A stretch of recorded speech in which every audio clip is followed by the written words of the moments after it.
Alhamdulillahi Rabbil Alamin. Wassalatu wassalamu ala ashrafil anbiya'i wal mursalin wa ala alihi wa sahbihi ajma'in. Subhanaka la ilma lana illa ma 'allamtana innaka antal alimul hakim.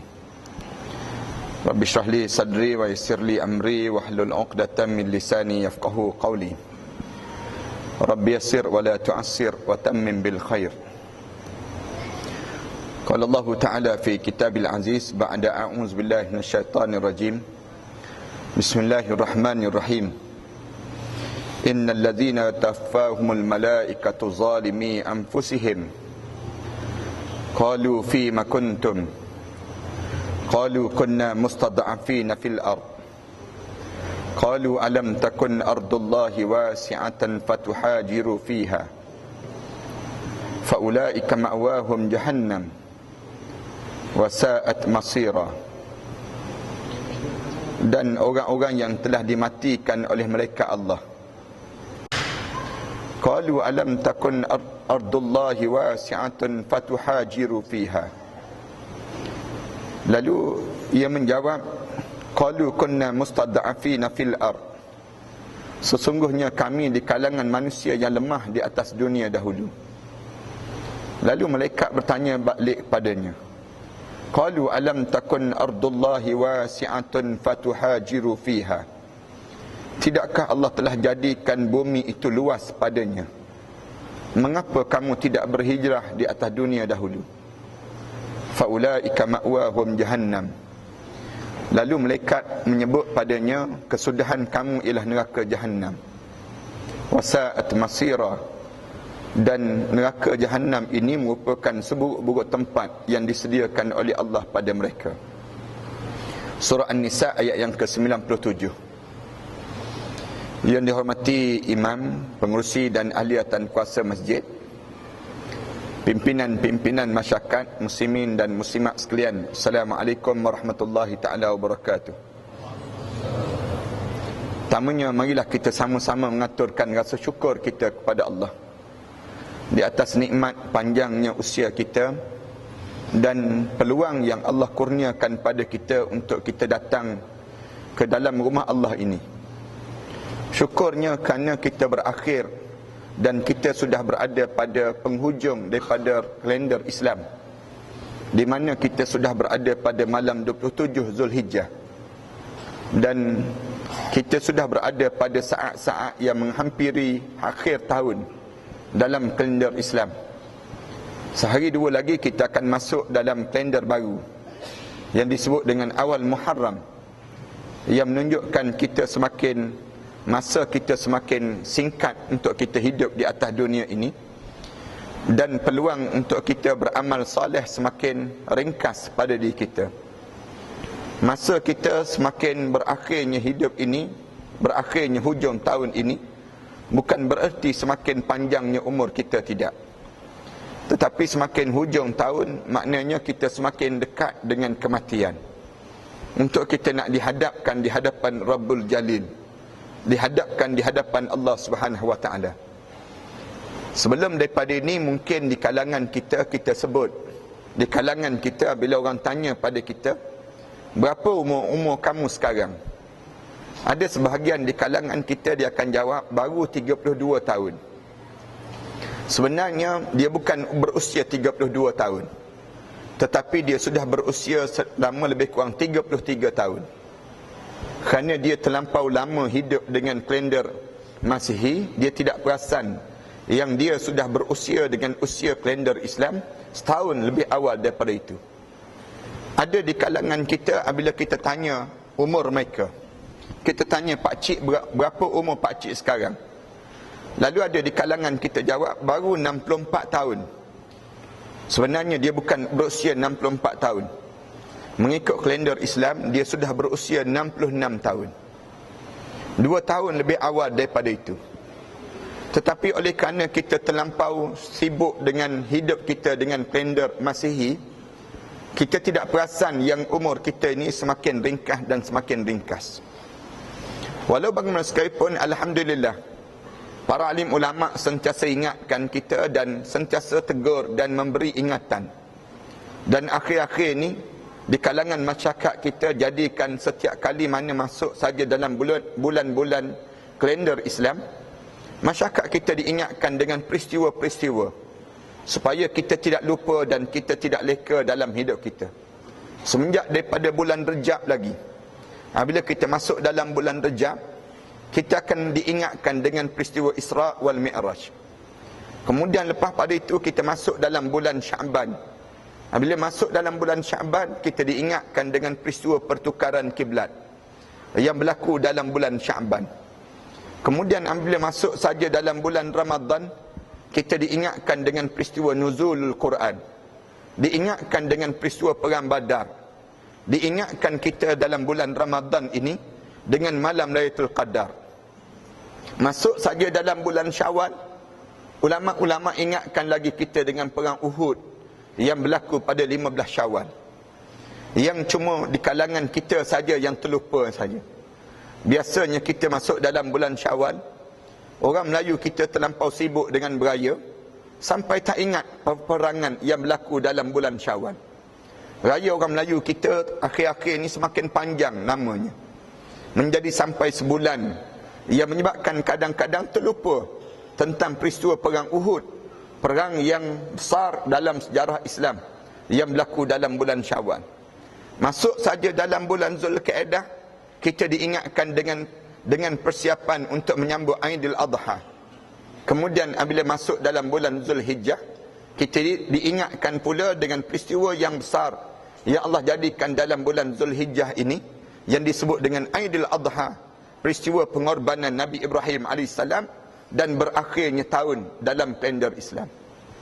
Berakhir tahun ini saya nak sebut dengan tujuan supaya kita hidup tak terleka dan kita tidak hanyut dengan suasana masyarakat kita pada hari ini.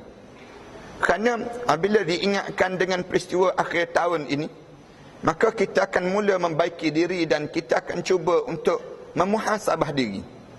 Lalu masyarakat kita dijadikan awal Muharram diingatkan dengan cara demikian. Sempena dengan peristiwa yang disebut dengan peristiwa berlakunya hijratul Rasul sallallahu alaihi wasallam. Walaupun peristiwa hijratul Rasul ini tidak berlaku dalam bulan Muharram, tetapi diingatkan kalender Islam ini dimulakan dengan awal Muharram. Dan ulama-ulama bincang panjang dalam perkara demikian. Tetapi apabila sebut saja awal Muharram, kita diminta supaya mulakan pribadi yang baru, mulakan dengan akhlak yang baru pada kita.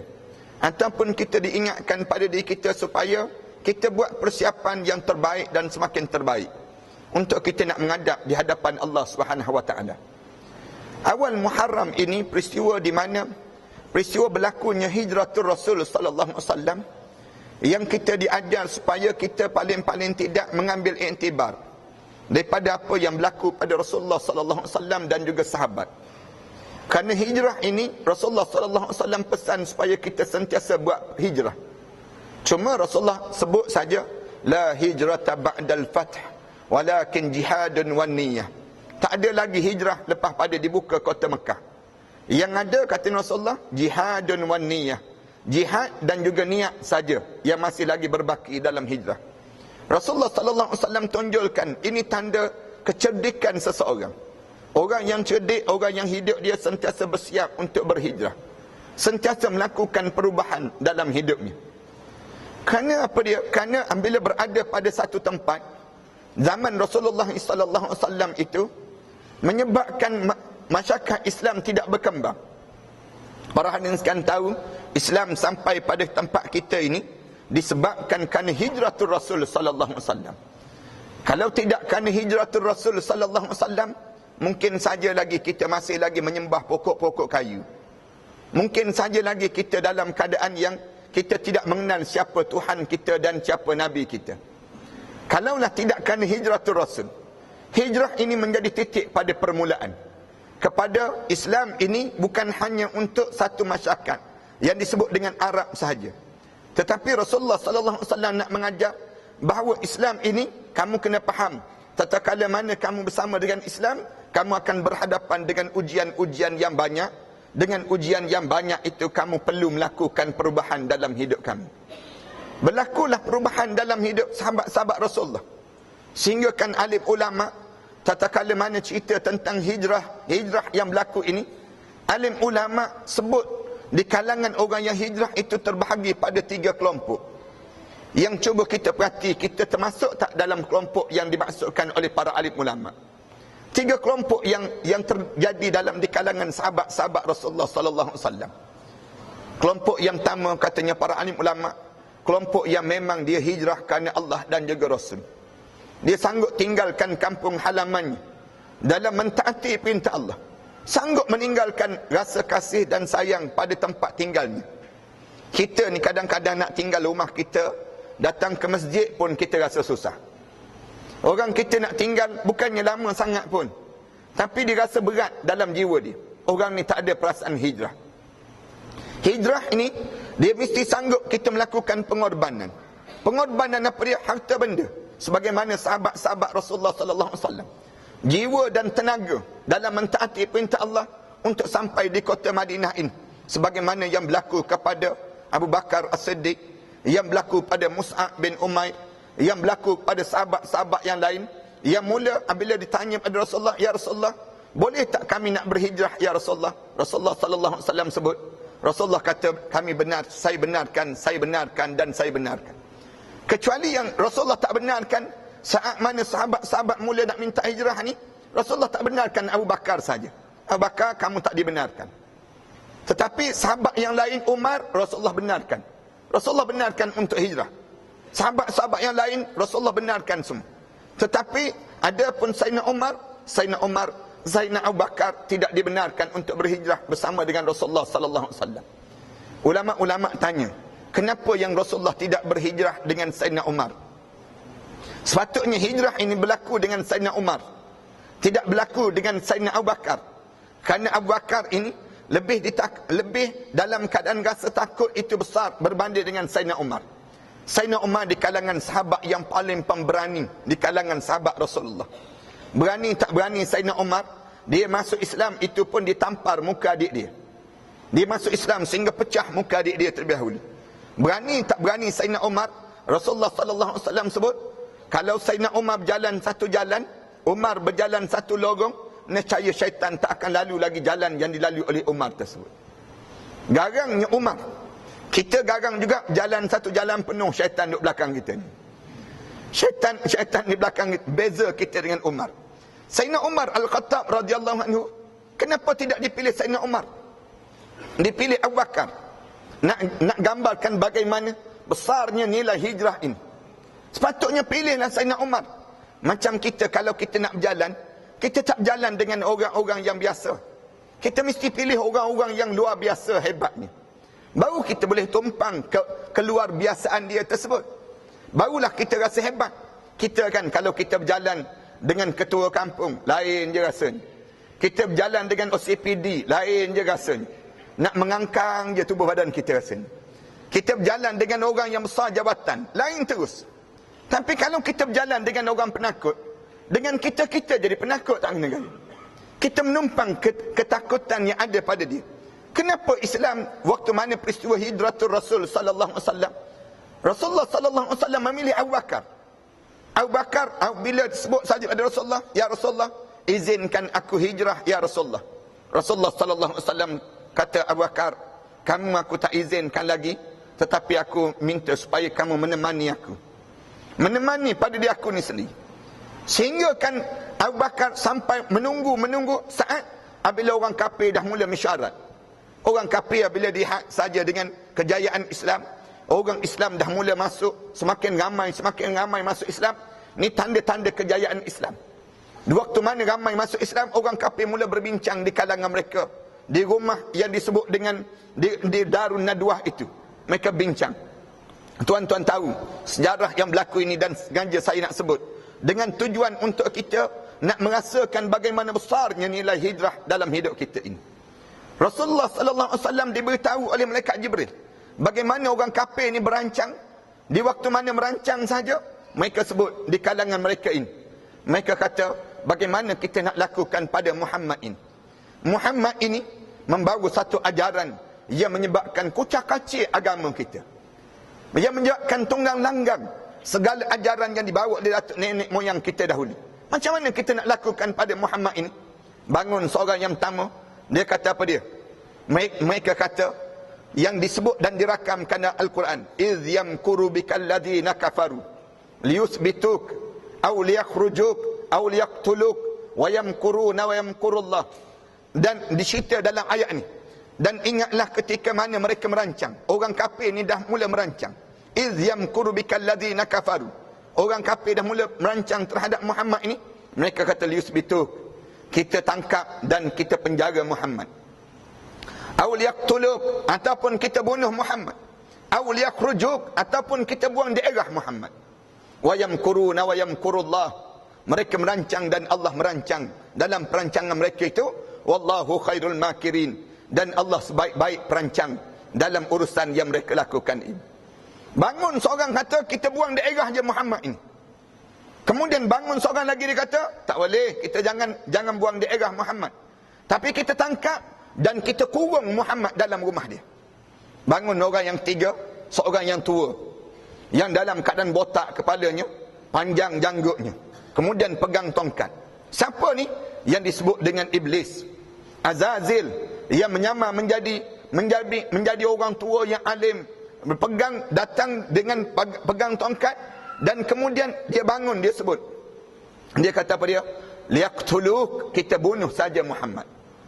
Waktu mana dia bunuh, sebut kita bunuh saja Muhammad, celik mata semua pembesar-pembesar yang lain. Pembesar kata apa dia? Bunuh. Dia pun tanya terus, kamu daripada mana? Dia kata, saya daripada Bani Sa'ad, yang datang dengan tujuan untuk mendengar apa yang kamu bincang, nak buat sesuatu pada Muhammad ini. Dia sebut demikian. Lalu dalam keadaan demikian, dia nampak macam orang tua, orang yang tua dan dalam keadaan alim. Katanya mereka, macam mana nak bunuh? Bagaimana nak bunuh Muhammad, sedangkan Muhammad daripada keluarga yang baik? Katanya mereka, dia kata tidak, kalau nak bunuh Muhammad, kita kumpul ketua-ketua di kalangan kita, dan kemudian waktu mana nak pancung Muhammad, kita pancung serentak. Pancung serentak Muhammad itu. Apabila kita pancung serentak, tak tahu siapa yang akan dibalas dendam balik. Dan di waktu ini menunjukkan kita berjaya untuk membunuh Muhammad, dan tak ada keluarga dia akan bunuh balas balik pada diri kita. Orang tua ni syaitan menyamar menjadi manusia. Dia sampai tahap demikian, sampai nak bunuh Rasulullah sallallahu alaihi wasallam. Tapi jangan pula lepas pada ni kita berjumpa dengan orang tua botak kepala rambut panjang, kita kata syaitan juga, jangan. Jangan pula kita sebut demikian. Cuma nak sebutnya yang berlaku di saat itu memang berlakunya syaitan yang menyamar menjadi manusia. Mereka pun bersetuju. Mereka bersetuju untuk mula melingkung rumah Rasulullah sallallahu alaihi wasallam. Nak kepung Rasulullah. Di waktu mana datang malaikat Jibril bagi tahu kepada Rasulullah pada siang hari, tengah hari itu, Rasulullah berkejaran bagi tahu pada Abu Bakar, bersiap malam hari ini kita akan mula melakukan hijrah, katanya Rasulullah sallallahu alaihi wasallam. Nak berhijrah pada malam tersebut. Bagi tahu pada Abu Bakar. Waktu mana bagi tahu pada Abu Bakar bersiap. Malam hari Rasulullah mengarahkan supaya Sayyidina Ali baring di tempatnya. Cerita panjang ini. Kemudian lepas pada sebut, Rasulullah sebut pada Sayyidina Ali. Katanya Rasulullah, Ali, kalau sekiranya kamu masih lagi dipanjangkan umur oleh Allah, besok hari kamu pulangkan balik bagang-bagang orang yang telah amanahkan pada saya ini, supaya dikembalikan balik pada tuan-tuan yang berada di kota Mekah ini sendiri. Sayyidina Ali tidur dan baring tempat Rasulullah sallallahu alaihi wasallam. Tuan-tuan tahu cerita yang berlaku sebagaimana yang berlaku ini. Rasulullah siap saja di saat mana mereka dah mula berkumpul ini, mereka dah mula kepung tersebut, Rasulullah sallallahu alaihi wasallam ke dapur. Rasulullah sallallahu alaihi wasallam ambil pasir ini, Rasulullah mula tabur kat luar. Apabila tabur saja, disebutnya Rasulullah sallallahu alaihi wasallam baca ayat, waja'alna min baini aydihim saddan wa min khalfihim sadda fa'aghshaynahum fahum la yubsirun. Tabur saja yang menyebabkan mereka tertidur terus. Ini mukjizat Rasulullah sallallahu alaihi wasallam. Kita jangan tabur pasir juga nak suruh anak tidur, jangan. Jangan buat demikian, jangan. Cuma ni mukjizat Rasulullah sallallahu alaihi wasallam yang menyebabkan mereka tertidur terus. Lena tidur. Apabila lena tidur, Rasulullah melangkah terus bergerak dengan Abu Bakar. Dan apabila bergerak dengan Abu Bakar, terus menuju ke Gua Sur. berada dalam gosur. Cerita yang berlaku ini saya nak ringkaskan kerana nak sebut benda yang besar lagi daripada peristiwa hijrah yang kita nak mula sambut 2-3 hari lagi ni.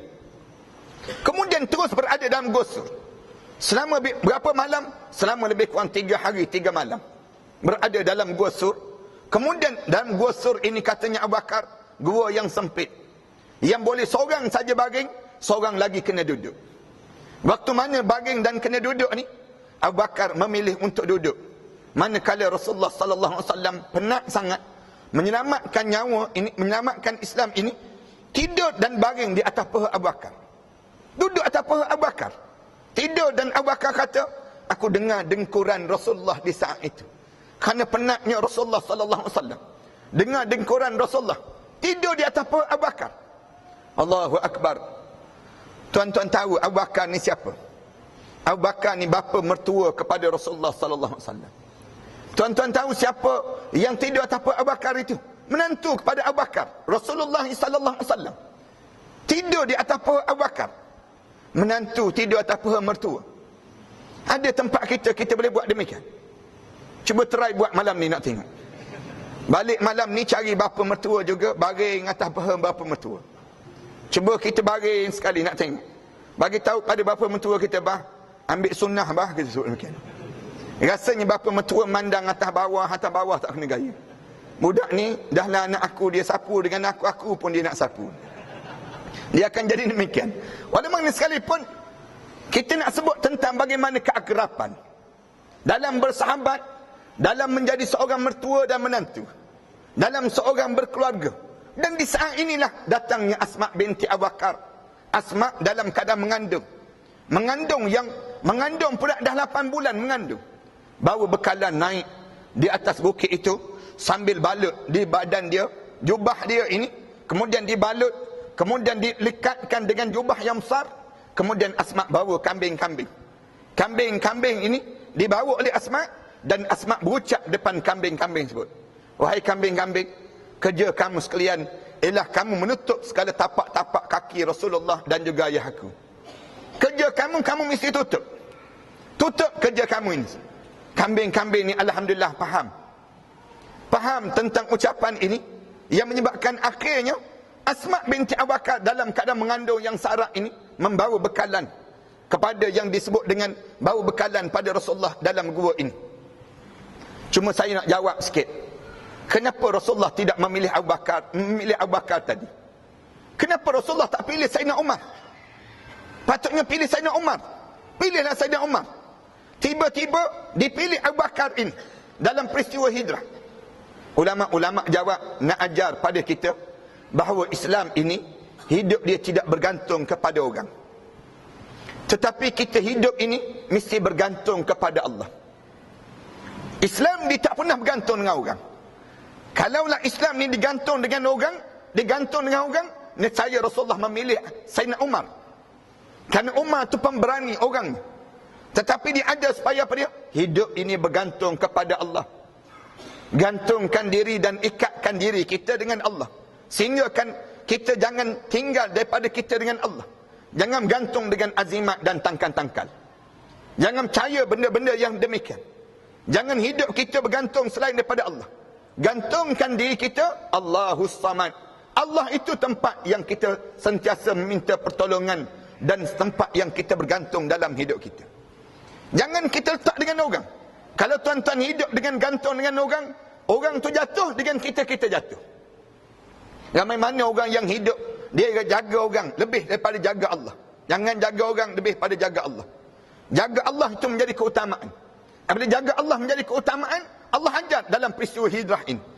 Peristiwa hijrah ini mengajar kelompok yang pertama, yang benar-benar ikhlas, yang sampai di kota Madinah.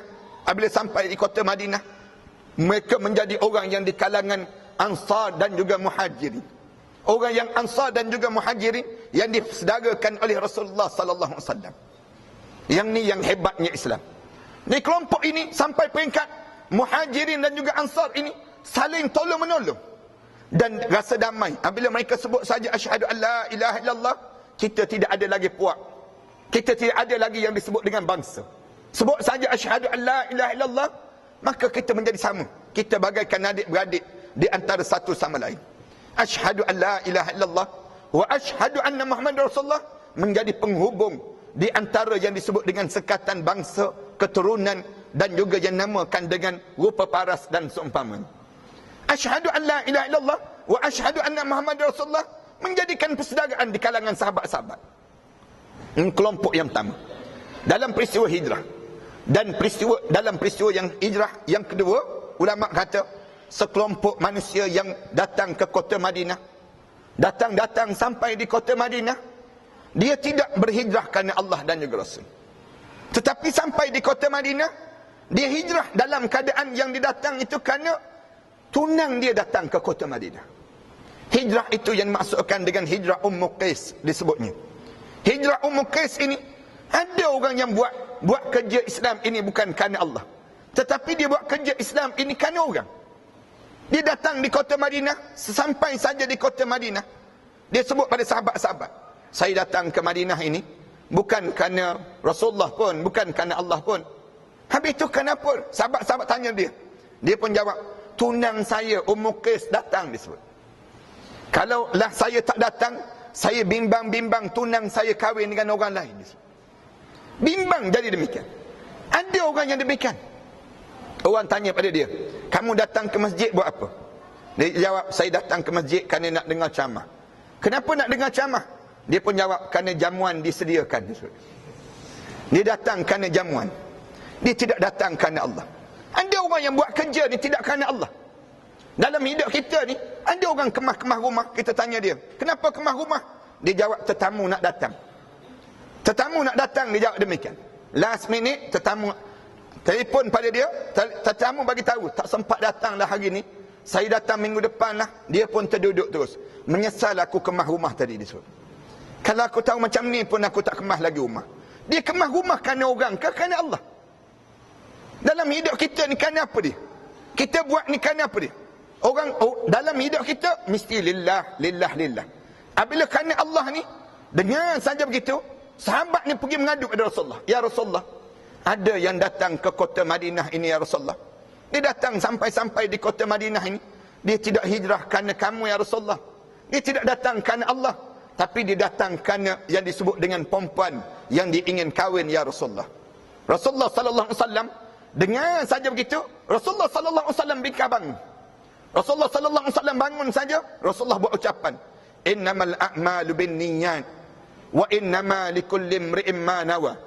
Faman kanat hijratuhu ila Allah wa rasulih fahijratuhu ila Allah wa rasulih.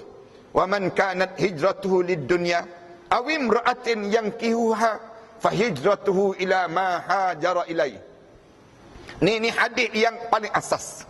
Dalam mazhab Syafi'i kita ni kena hafal hadis ni, senang cerita. Jangan sampai kita tak faham hadis ni. Dalam mazhab Syafi'i kata ni menjadi asas dalam kita beragam. Suatu kita nak sembahyang kena niat. Ya, silakan.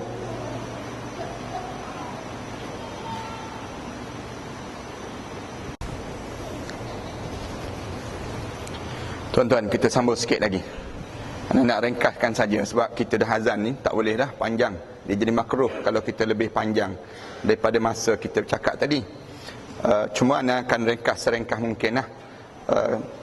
Cuma kalau bagi tanya pada Ana, lain-lain kali di antara azan dengan kuliah, maka tangguhkan azan lain-lain kali.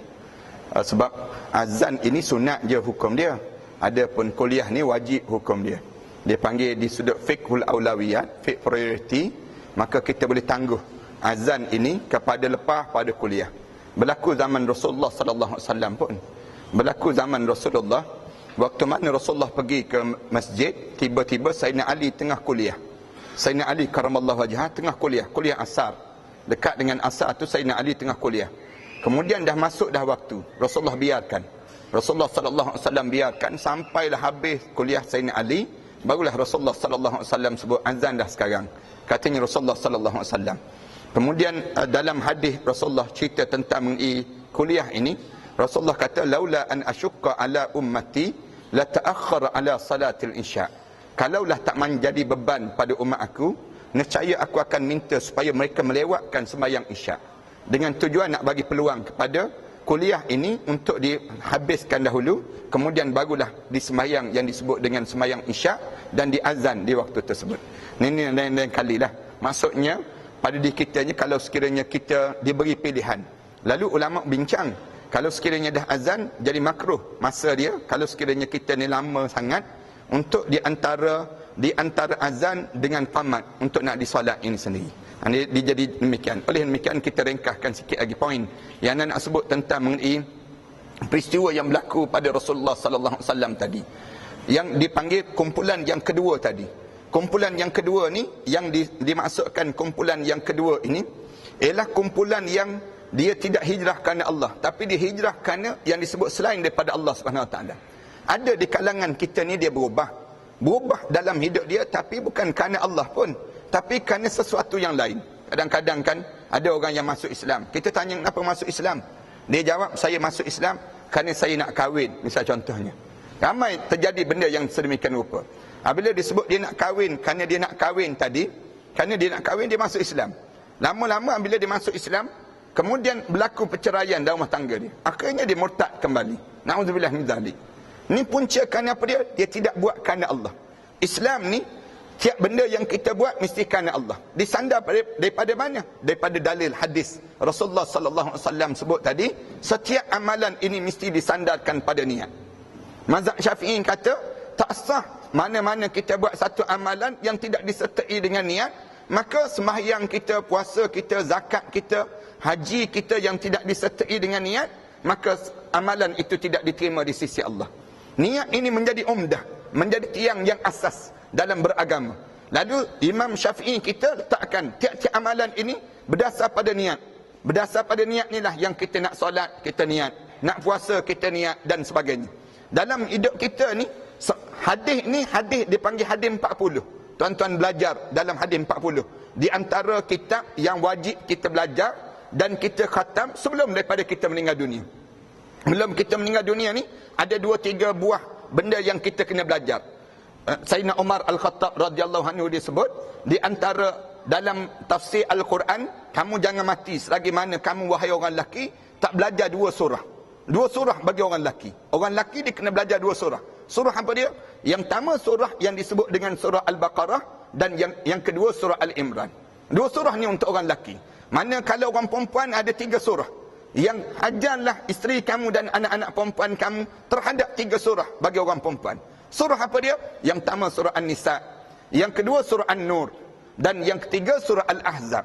3 surah ni menjadi surah yang kalau kita tak sempat yang lain pun, tolong belajar yang ni, katanya Sayyidina Umar, kerana dia menjadi asas kepada setiap orang lelaki ataupun orang perempuan. Orang lelaki 2 surah, surah Al-Baqarah dan surah Al-Imran. Orang perempuan tanya, kenapa sikit sangat orang lelaki? Tak aci disebut demikian. Kita jawab, tak, 2 surah ni pun terlentang dah orang lelaki nak habisnya. 2 surah ni pun surah Al-Baqarah dan surah Al-Imran. Manakala orang perempuan 3 surah. Kalian orang perempuan wajib dapatkan daripada suami masing-masing belajar ilmu ini. Daripada suami masing-masing belajar ilmu apa dia? Surah An-Nisa. Yang kedua surah An-Nur. Sayyidina Umar sebut demikian. Kalau suami kita tak boleh mengajar, kita kena bagi tahu kepada suami kita, boleh tak saya nak pergi belajar dengan mana-mana ustaz dan ustazah yang mengajar surah ini. Surah yang 3 surah apa dia? Surah Al-Ahzab. Faham pada diri kita 3 surah ni. Kemudian dalam manakala kitab pula, hadis pula, belajar hadis 40. Paling tidak hadis 40 mesti belajar. Hadis 40 matan li Imam Nawawi rahimahullah. Imam Nawawi disusun hadis-hadis Rasulullah, ada 40 hadis. Yang paling terbaik kita belajar hadis 40. Hadis 40. Lepas pada hadis 40, kita sambung belajar hadis Riyadhus Salihin. Habis hadis Riyadhus Salihin, sambung lagi belajar hadis yang disebut Imam Bukhari dan juga Muslim. Ini di antara amalan yang perlu kita belajar dan kita belajar. Dalam hadis ni, setiap hadis dimulakan dengan innamal a'malu binniyat. Innamal a'malu binniyat ini nak gambarkan pada kitanya, ni asas. Jangan kamu buat sesuatu kerana selain daripada Allah. Kalau kamu buat sesuatu selain daripada Allah, kamu akan jadi kelompok yang kedua ini. Kelompok yang tidak kerana Allah, yang menyebabkan tiada pertolongan Allah dan tiada bantuan Allah yang datang pada seorang. 2. Kelompok yang ketiga, dalam peristiwa hijratul Rasul sallallahu alaihi wasallam ini, ulama-ulama kata, orang yang di saat mana semua orang lain dah berhijrah, sahabat-sahabat dah hijrah, tiba-tiba ada 7 orang yang tak melakukan hijrah. 7 orang ni, dia Islam ke kafir? Islam. Dia semayang ke tak semayang? Dia semayang. Tapi dia tak nak pergi ke Mekah, ke Madinatul Munawwarah. Apabila dia tanya kepada dia, kenapa kamu tak nak pergi ke Madinah? Padahal hijrah ni menjadi wajib. Wajib, tak boleh tinggal dekat kota Mekah. Tiba-tiba 7 orang ni tak nak pergi. Disebut dalam sirah Ibn Hisham, dia cerita. Dan dalam kitab Ramadan Al-Buti, dalam fiqhus sirah, cerita tentang ada 7 orang ini yang tak pergi dalam perang, tak pergi dalam peristiwa hijrah.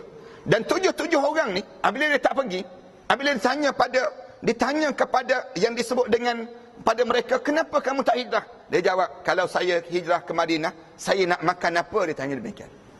Kalau saya pergi ke Madinah, projek apa yang saya dapat? Dia tanya. Kalau saya pergi ke Madinah, ni barang-barang saya ni, perniagaan saya di kota Mekah ni akan dimiliki oleh orang bukan Islam, itu disebut. Jadi saya tak akan pergi. Saya akan bertahan di kota Mekah ini, dan 7 orang tu dia tak pergi. Yang dia tak pergi tak jadi masalah lagi. Berlaku perang Badar. Tatkala mana berlaku perang Badar, perang yang pertama dalam Islam.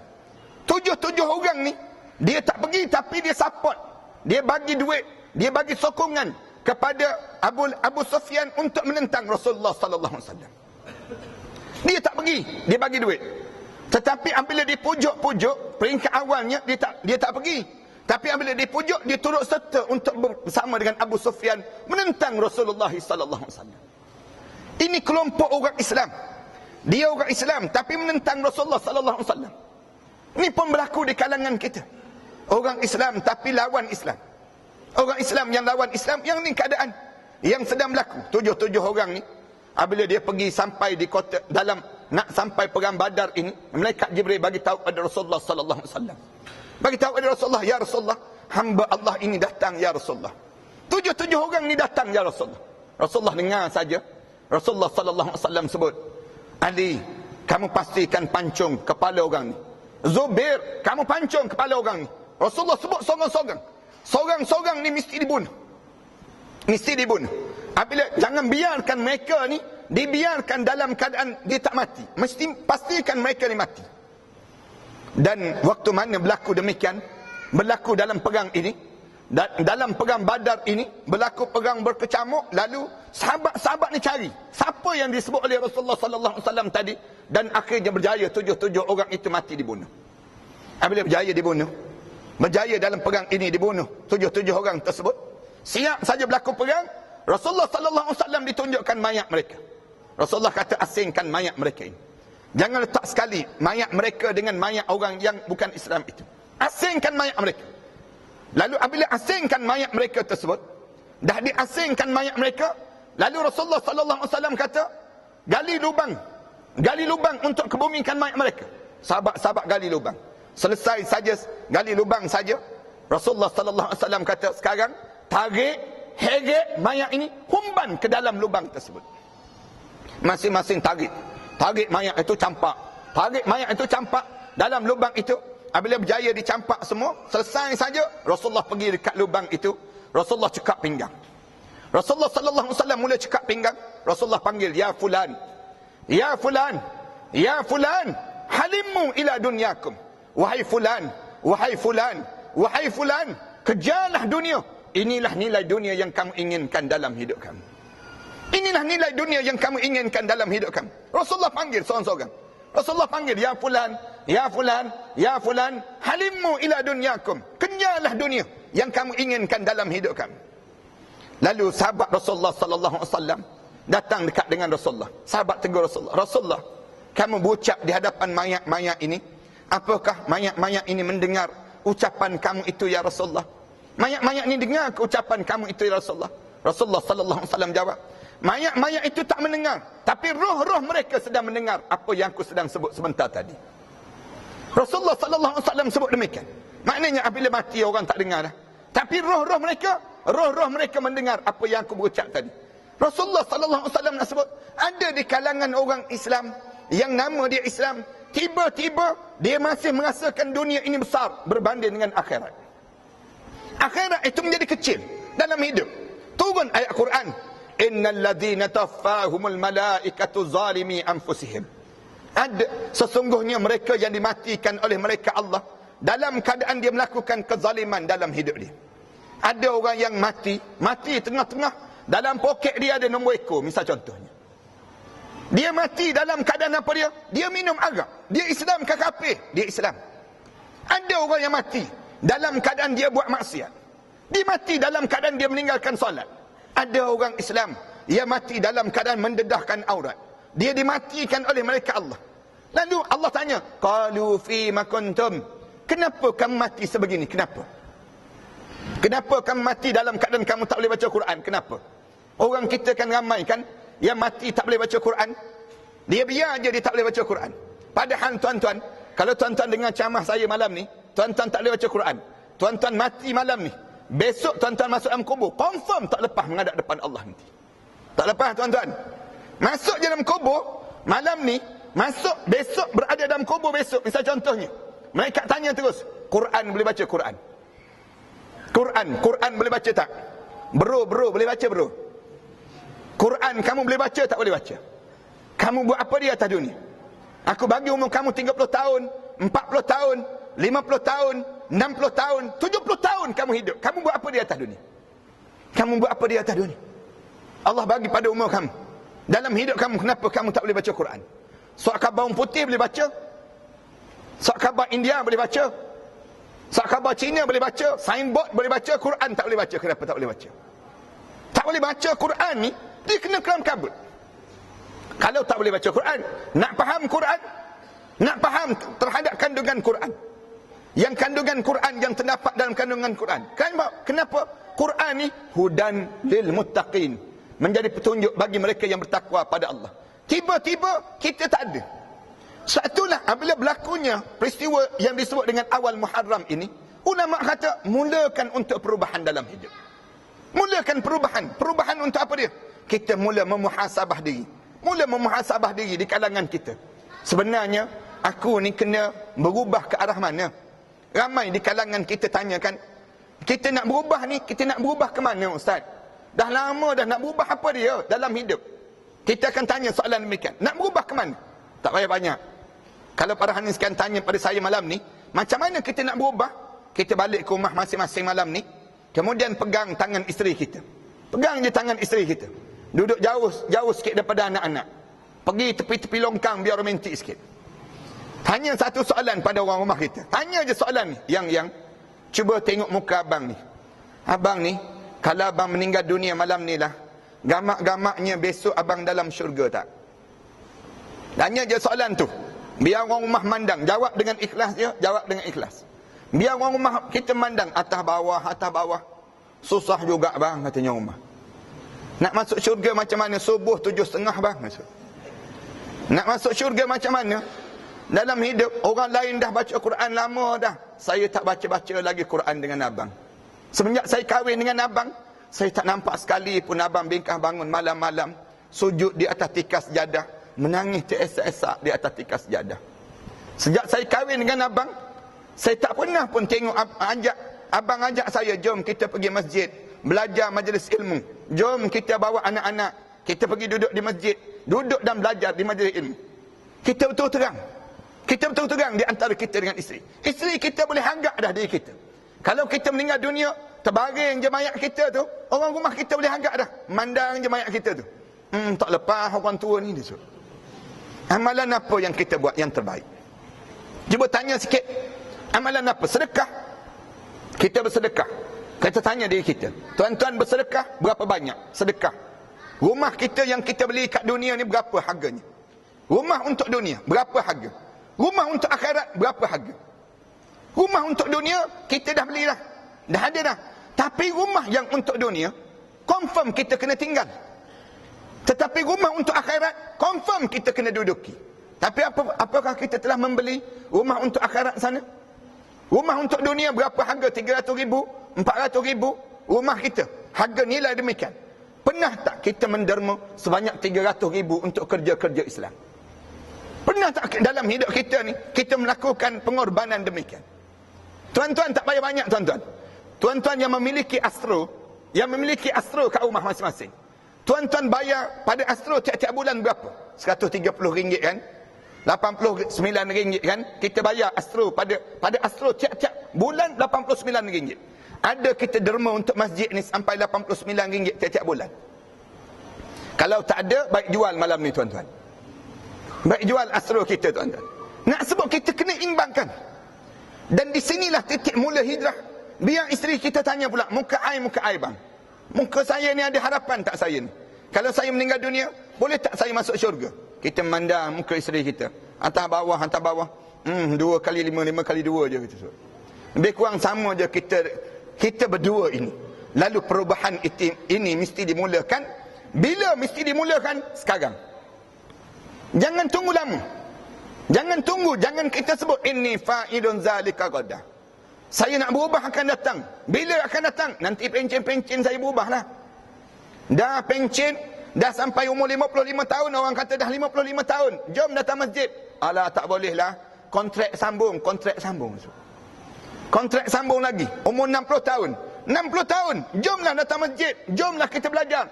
Boleh lah. Sibuk lah. Banyak kerja lain pula. Bila yang dia nak berhenti? Bila yang kita nak berhenti dalam hidup? Berhenti kita ni, kita kena mulakan sekarang. Bila? Di saat mana Allah bagi peluang pada kita usia 40 tahun. Bila kita dah mula berusia 40 tahun, masa ni kita kena melakukan perubahan dalam hidup kita. Berubah untuk apa dia? Berubah untuk semakin taat. Dan bukan berubah untuk semakin menjarakkan diri kita pada Allah. Dan orang nak berubah, alim ulama kata apa dia? Dia kena ada 3 perkara. 3 perkara ni dia perlu pada diri dia. Yang pertama, dia tahu yang dia kena buat perubahan ke arah mana. Maksud tahu ni, ulama kata dia mesti ada ilmu. Mesti ada ilmu. Dan jangan berhenti daripada belajar. Ana harap supaya masjid ini menjadi tempat tuan-tuan menambahkan lagi ilmu. Malam-malam, tiap-tiap malam buat majlis ilmu. Jangan simpan duit yang ada. Jangan simpan. Duit masjid ni guna terus. Jangan buat FD duit masjid. Saya dah sebut dah semalam. Jangan buat simpanan dalam akaun bank. Jangan. Gunakan seluruh keuangan masjid ini untuk setahun. Habiskan terus. Habiskan untuk apa dia? Untuk majlis ilmu. Panggil masyarakat. Gerakkan masyarakat. Ilmu kena ada pada seorang. Ilmu untuk dia berubah. Ke arah mana yang dia kena berubah? Yang kedua, dia kena mesti dapat. Lepas pada dia tahu, dia mesti mahu untuk berubah. Mahu untuk berubah. Ada orang tahu tapi dia tak mahu. Dia tahu dia ni tak lepas. Dia ni tak mampu. Dia ni tak nak. Dia tahu tapi dia tak mahu. Kita buat contoh yang mudah apa dia? Isap rokok misal contoh. Isap rokok orang tahu mudarat kan, mudarat.